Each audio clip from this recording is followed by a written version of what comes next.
안녕하세요. 다나성형외과 박재현 원장입니다. 대량이식 수술에 대해서 좀 얘기를 해볼까 합니다. 대량이식 수술, 어떤 병원에서는 3,000모낭 이식하는데 이틀간 수술해야 된다라고 들었다고 하시는 분도 있더라고요. 그래서 오늘은 이 수술 시간의 차이 왜 생기는 건가, 여기에 대해서 말씀드릴게요. 기본적으로 펀칭 방법과 이식 방법의 차이로 나눠서 얘기를 해볼까 합니다.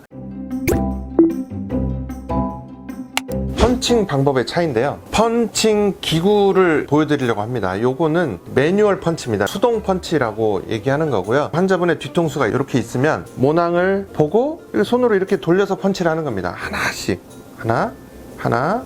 이거 돌리는 방식은 이렇게 돌리는 사람도 있고 한데, 대부분은 이렇게 돌리거나 아니면 환자의 머리맡에서 이렇게 하는 거죠. 그래서 매뉴얼 펀치는 사람 손으로 일일이 느끼면서 할 수 있는 장점이 있지만 수술 속도가 가장 느린 방식이 되겠습니다. 그래서 이 매뉴얼 방식을 쓰는 경우가 전 세계적으로 그렇게 많지는 않습니다. 자, 두 번째는요, 모터라이즈드 FEV 펀치, 전동식이죠. 전동식. 제가 일부러 여기 펀치에다가 반창고를 붙여놨어요. 이 펀치 돌아가는 걸 보시라고. 밑에 발판이 있거든요. 발판에 이제 스위치를 누르면, 자, 제가 밟아볼게요. 네. 지금은 한 방향으로 도는 로테이션입니다. 자, 이거 도는 거 보이시죠? 일부러 제가 로테이션인데 속도를 낮춰서 보여드리고 있어요. 원래는 더 빨리 돌아가요. 이게 최대 속도는 한 12,000에서 13,000rpm까지 그렇게 세팅이 되어 있습니다. 자, 이렇게 펀치. 자, 이거는 양방향입니다. 양방향은, 자, 보시면요, 좌우로 왔다 갔다 하는 게 보이시죠? 그래서 이거는 왔다 갔다 하는 스피드도 세팅을 할 수 있고 각도도 세팅을 할 수 있습니다. 540도로 왔다 갔다 하는 세팅도 되고 270도도 되고 다 됩니다.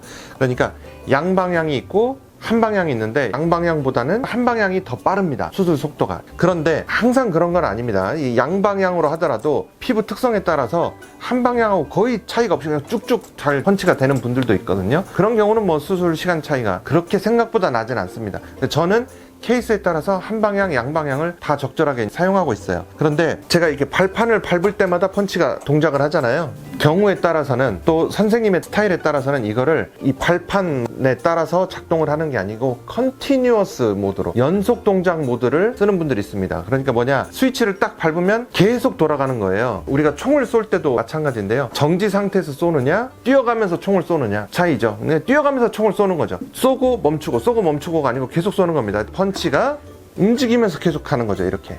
그러니까 이게 숙련되면요 굉장히 빨라요. 발을 밟을 필요도 없기 때문에 쑥쑥 이렇게 할 수 있습니다. 여기서 수술 시간에 굉장히 큰 차이가 발생합니다. 매뉴얼 펀치가 제일 느리고요, 그 다음에 이제 전동 펀치로 오게 되는데, 전동 펀치도 컨티뉴어스 모드로 놓고 하는 것이 가장 빠릅니다. 그런데 컨티뉴어스 모드는 당연히 단점이 있어요.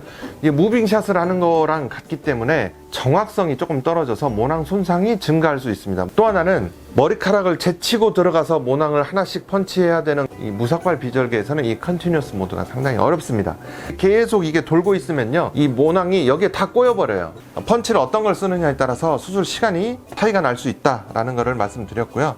그 다음에 이식 방법에 따라서도 수술 시간이 차이가 많이 납니다. 슬릿이냐 식목이냐. 슬릿에서도 포셉 슬릿이 수술 시간이 가장 오래 걸려서 수술 시간으로 따졌을 때는 불리한 점이 많다라는 것은 많이 알고 계실 거예요. 그래서 포셉 슬릿이 가장 느리고, 그 다음에 D&I 슬릿이고 식목이가 수술 시간이 가장 짧다, 이렇게 일반적으로 이해하시면 되겠습니다.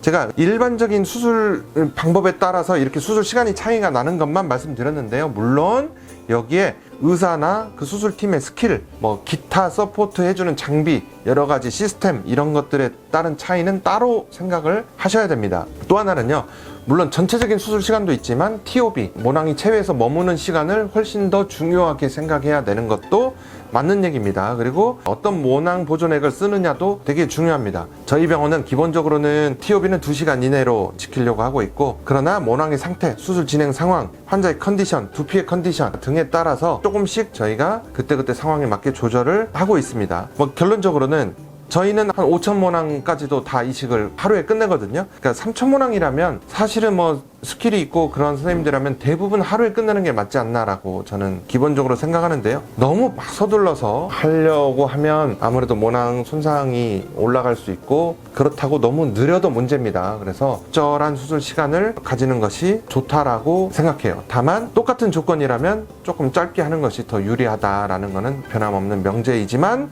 거기에 수술 시간이 짧은데 전제 조건 반드시 수술의 퀄리티, 모낭의 퀄리티가 유지되어야 된다는 그 점은 우리가 잊지 말아야 한다, 이렇게 말씀드릴 수 있겠습니다.